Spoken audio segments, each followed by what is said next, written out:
Hai, kembali lagi di Get Ready With Me. Kali ini aku di kamar. Aku mau skincarean sambil aku mau cerita-cerita. Soalnya kemarin aku baru dapat visa Schengen yang diperjuangkan setelah keribetan. Karena aku kan mau berangkat ke Paris bulan Juni ini. Nah, terus aku tuh sebenarnya udah beli tiketnya dari bulan November. Terus aku nyantai aja kayak udahlah nanti aja apply visa Schengennya 3 bulan sebelumnya pasti cukup lah gitu. Terus aku pikir kan kayak nanti kalau kalau di dapat visanya itu bisa dapat lama, aku siapa tahu pas lagi aku nanti mungkin mau ke Portugal lagi untuk web summit itu jadi masih bisa pakai visa yang sama multiple, karena terakhir aku dapat multiple visa Schengennya Portugal sama Yunani gitu kan. Nah terus baru ngumpulin dokumen udah selesai gitu ya setelah PA aku cuti. Dia terakhir abis cuti baliknya bulan Februari, bulan Maret udah selesai lah lengkap semua dokumen-dokumen.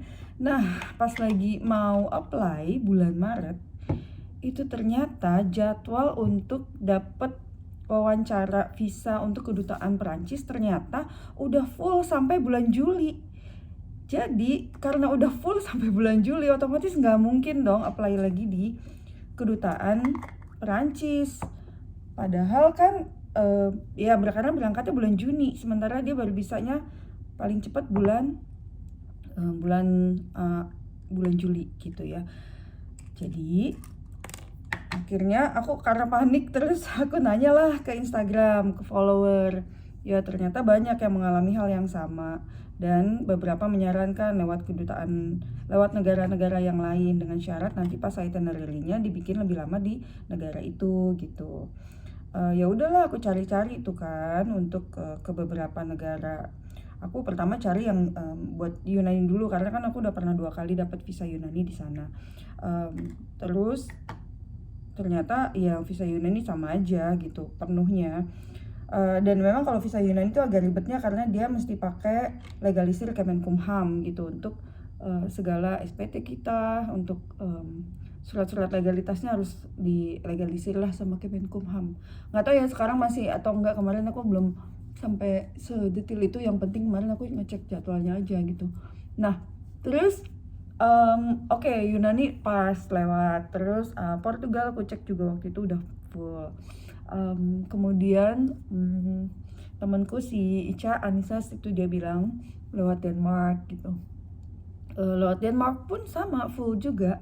Nah terus udah nih full semua. Terus untungnya ada follower sekaligus teman aku di Instagram itu Mbak Fari, dia bilang Mbak aku dapat nih di kedutaan Norwegia, dia bilang gitu dapat jadwal nih tanggal 20, masih ada 20 April gitu. Waktu itu kan aku bulan Maret ya, oh ya lumayan lah, April ke bulan Juni gitu masih kekejar lah harusnya gitu kan.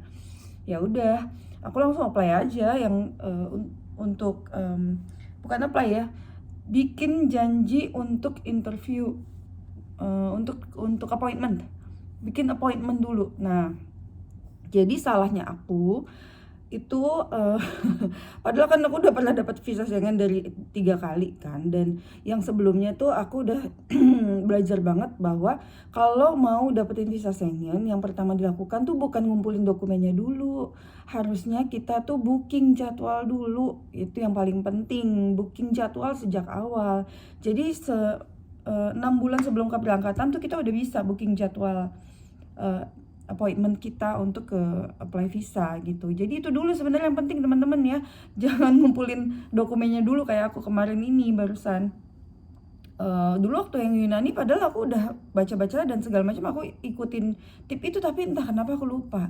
Makanya itu pentingnya sebenarnya untuk mendokumentasikan. Makanya sekarang aku bikin video YouTube ini biar akunya inget juga gitu dan teman-teman mungkin nanti bisa kebantu juga ya.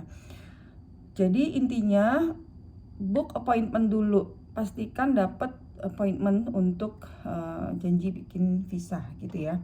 Itu satu. Nah nanti dokumen-dokumen bisa menyusul sambil sembari melengkapi gitu. Jadi sembari dilengkapi, yang penting jadwalnya udah reserve dulu tuh, jangan sampai udah ngumpulin dokumen segala macam ya nggak dapet jadwal gitu.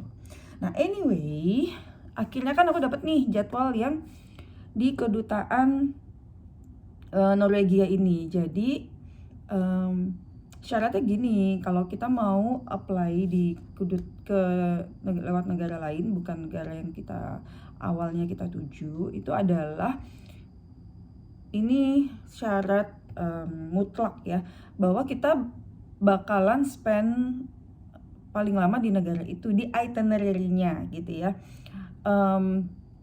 Jadi kita bikin itinerary yang paling lama di negara itu. Jadi kalau in my case waktu itu kan karena aku kan udah punya visa tiket Parisnya pulang pergi ya, aku udah beli dari jauh-jauh hari tiket Paris pulang pergi. Nah kalau aku bikin tiket baru lagi yang dari tiket dummy itu ya, itu pasti nambah biaya gitu kan. Nah sementara aku kan berlima nih kalau aku sendiri atau sama suami doang ya udahlah ya gitu, nambah biaya untuk tiket dummy itu. Tapi aku berlima nih, lumayan juga gitu biayanya. Jadi yang aku lakukan adalah aku bikin itinerary-nya. Kita bakal road trip nih dari Paris ke Norwegia. Nah kebetulan aku memang ada teman lama aku, dulu dia motretin aku sekeluarga waktu kita ke Malang Batu dan jadi teman baik gitu ya. Aku pernah, habis itu aku main lagi ke rumahnya gitu, kita masih keep in touch. Dan waktu itu aku inget dia pernah bilang di Facebook, "Mbak, kapan kamu kalau mau ke Norway, ayo sini, aku siap bantuin untuk bikin kayak sponsor untuk apply visanya." Bukan sponsor sih, kayak referensi lah gitu loh kalau mau datang ke sini gitu. Nah terus langsung deh aku message dia gitu kan. Terus dia membuatkan surat, kayak dia tulis tangan gitu. Dia nulis tangan, dia bilang pokoknya intinya excited, aku bakal datang, nanti kita kesini, rumahku di sini gitu. Pokoknya dia jelaskan, karena dia suaminya kan orang Norwegia. Dia jelaskan, terus abis itu surat tulisan tangannya dia foto, dan dia foto juga sama foto tulisan tangannya itu, jadi kayak begini gitu ya, fotoin. Nah itu aku print, aku sertakan di aplikasi visa aku gitu. Nah yang terpenting pas lagi apply visanya udah dapat appointment ya, aku udah antri di VFS ya di Kuningan City. Untung banget aku tuh baca-baca blognya orang-orang tentang proses itu ya. Jadi waktu itu tuh aku pikir gini, udahlah, berarti aku cukup bikin itinerary sama mobil yang aku bakal sewa, yang penting itu, sama hotel. Jadi tadinya aku cuman booking hotel waktu dateng sampai Paris, terus habis itu di Norwegianya, sama pas mau pulang ke Paris, dari Paris gitu. Aku waktu itu cuman booking itu. Terus aku baca-baca lagi 3 hari menjelang aku interview, aku baca-baca blog orang-orang, ternyata yang paling penting dan paling dicek sama orang VFS-nya itu adalah booking hotelnya kita gitu. Jadi sama dia ditandain satu persatu, tanggal segini sampai segini di negara mana, segini sampai segini di negara mana.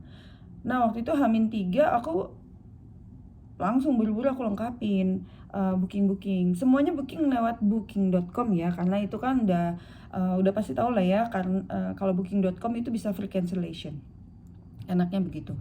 Nah terus ya udah aku booking lengkapin semuanya nih. Jadi aku kan road tripnya aku itu Paris, habis itu lewatnya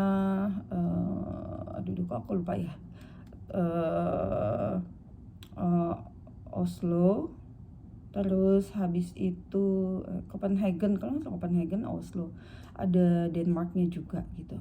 Jadi rutenya itu. Nah karena aku waktu awal apply visanya aku udah terlanjur nulisnya cuma negara itu, jadi nggak lewat Belanda lewat nggak ya, aku lupa ya. Intinya aku isi sesuai dengan waktu aplikasi form visanya itu, sesuai negaranya sama hotel-hotel yang mau aku booking, yang aku lewatin gitu. Ya udah aku booking semua. Terus itu pas lagi di apply di VFS-nya itu ditandain kan sama mbaknya, ini pas dihitung, kalau menurut hitungan aku sih udah pas nih, sesuai lebih lama di Norwegianya, tapi menurut hitungan mbaknya itu antara Norwegia sama Paris tuh sama gitu.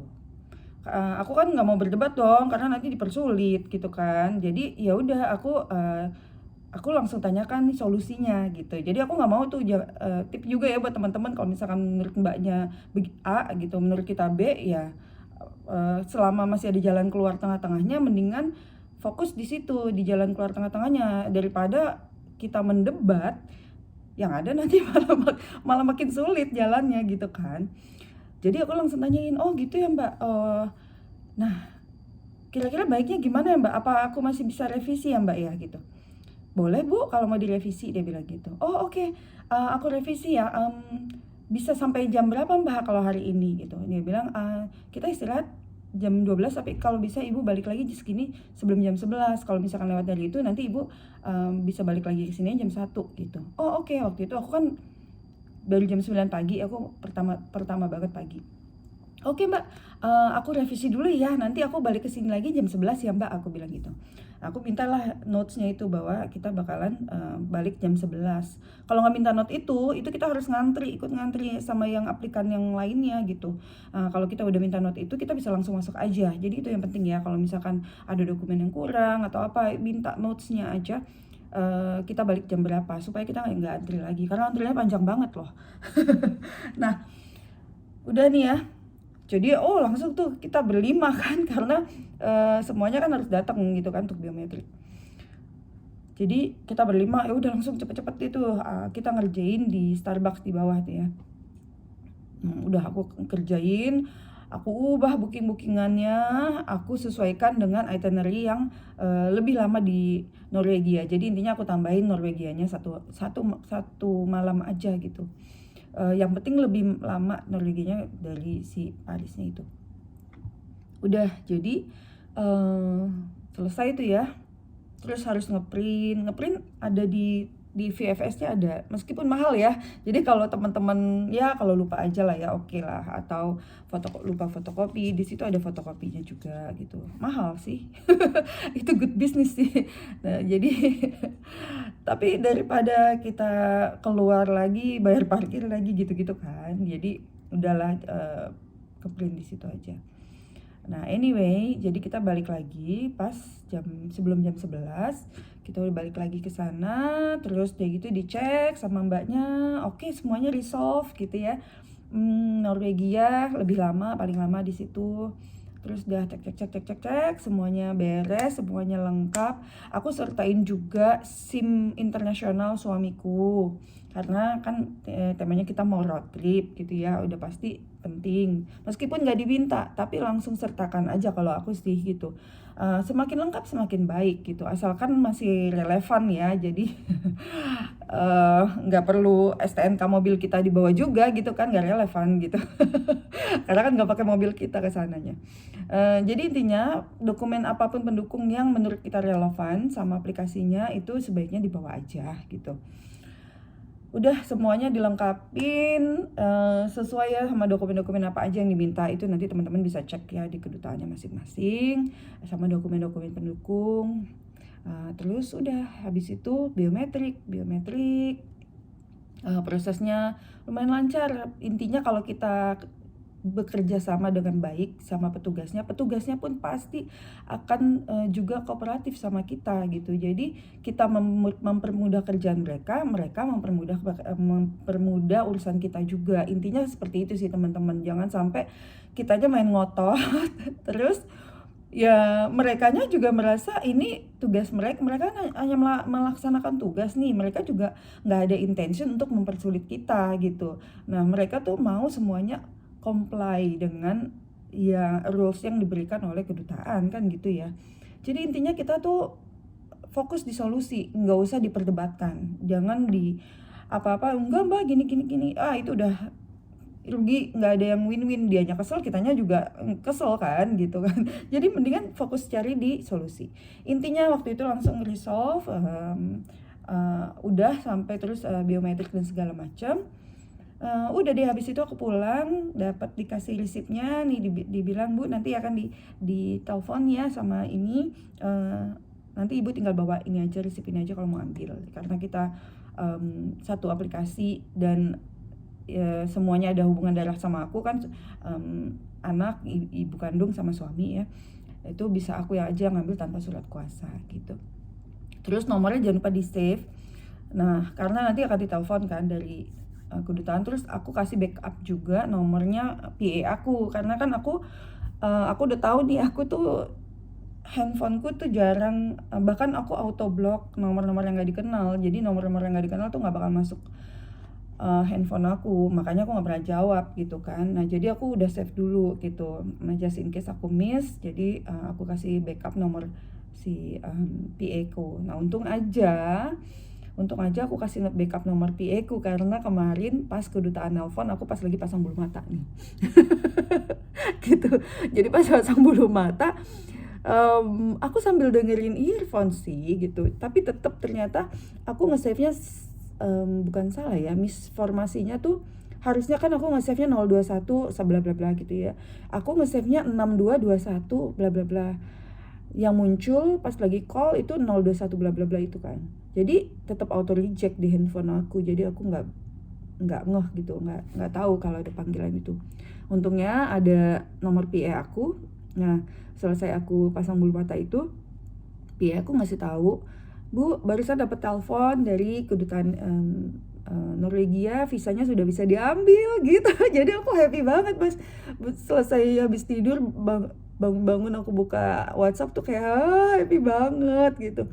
Kenapa aku kayak deg-degan kemarin? Soalnya gini, aku nih nanti bentar lagi bakalan berangkat ke Phuket gitu, karena kan wedding anniversary sama suamiku. Aku bakalan ke Phuket. Nah kalau misalkan ini paspor belum balik, aku nggak bisa berangkat ke Phuket dong gitu kan.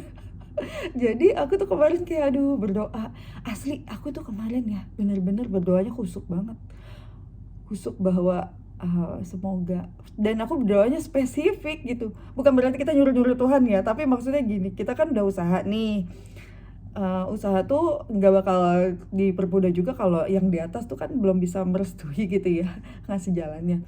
Ya mintalah sama yang di atas gitu kan, kita udah usaha nih gitu. Jadi aku meminta benar-benar tuh kemarin tuh aku doanya aku benar-benar kayak amazed deh. Sehari sebelumnya ya kan, kemarin ini dapatnya kemarin. Jadi sehari sebelumnya tuh aku benar-benar berdoa bahwa semoga visa Schengen bisa dapat keluar segera dalam minggu ini, sehingga kita juga untuk urusan ke Phuket kita bisa berangkat tanpa ada yang dibatalkan, tanpa ada yang dirugikan gitu. Bener keluar. Jadi nggak tahu deh, nggak ngerti ini emang kebetulan aja apa memang, pokoknya aku sampai merinding karena benar-benar sehari sebelumnya aku berdoa luar biasa. Jadi intinya gitu ya teman-teman, kemarin aku ambil ini untuk ambil cuma bukti bayar aja yang dibutuhkan. Terus tip juga kalau misalkan teman-teman mau ngambil di VFS, kemarin aku nyampe sana tuh jam 1 kurang. Nah jam 12 sampai 1 tuh kan mereka break ya, makan siang. Nah udah aku duga sih kalau habis break itu pasti antrian itu bakalan panjang, nggak di kedutaan atau VFS, nggak di bank gitu ya. Pokoknya hindari deh kalau ngantri-ngantri itu di setelah jam orang istirahat atau pagi-pagi yang tapi kalau pertama sih aku sih lebih prefer yang pertama kali ya, karena staffnya masih seger-seger gitu ya. Masih belum capek lah melayani pelanggan yang sebelum-sebelumnya gitu kan. Nah jadi kemarin itu antrinya panjang banget jam 1. Sebenarnya aku bisa aja aku makan dulu kan, untuk ngambil itu kan sampai jam 4 ya masih bisa dan nggak ada jamnya kan. Terus Tapi karena aku mau kenapa aku ambil dulu, karena aku habis itu mau nyantai, mau makan sambil ngopi, baca buku gitu, udah males kemana-mana lagi. Jadi akhirnya kemarin aku ikut antri aja gitu. Toh antrinya juga masih manusiawi banget gitu, nggak yang menyiksa. Jadi kemarin aku ikut antri, terus jam 13.38 aku akhirnya dapet visanya dan semuanya lengkap gitu. Jadi intinya ikutin prosedurnya, satu. Yang kedua, bawa dokumen-dokumen pelengkap yang relevan. Yang ketiga adalah kalau misalkan ada kekurangan atau apa, fokus di solusi, jangan di debat. Kita mempermudah, mereka pun akan mempermudah. Yang keempat, pinter-pinter cari timing kalau nggak mau antri ya, datangnya di atas jam 2 aja. Jadi kemarin aku ngobrol sama 2 orang satpam yang berbeda, aku tanya, emang tiap hari kayak gini ya? Iya gitu. Sepinya mulai jam berapa ya? Jam 2-an dan udah mulai sepi. Oh gitu ya, kalau gitu, kalau nggak misalkan nggak ada tanggal jam appointmentnya, mendingan kita di atas jam 2. Iya, jam 2 udah sepi kok gitu. Jadi kalau mau ambil, aku sarankan di atas jam 2, jam 3, asal jangan terlalu mepet ya, nanti keburu tutup. Terus booking appointmentnya dari jauh-jauh hari gitu teman-teman ya. Jadi semoga informasi ini membantu teman-teman yang mau apply Schengen, khususnya kayak aku via Norwegia. Dan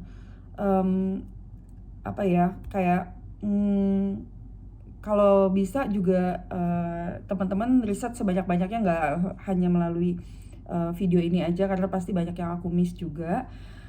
Dan semoga teman-teman bisa lancar ya nanti persiapannya kalau memang ada rencana untuk pergi berangkat ke Europe. Kalau ada pertanyaan boleh tulis di bawah, asalkan yang relevan ya.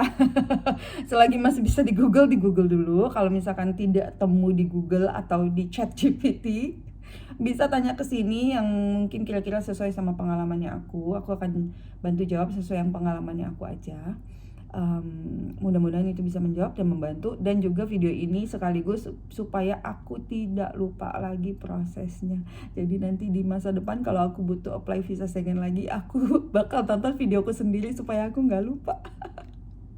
Gitu.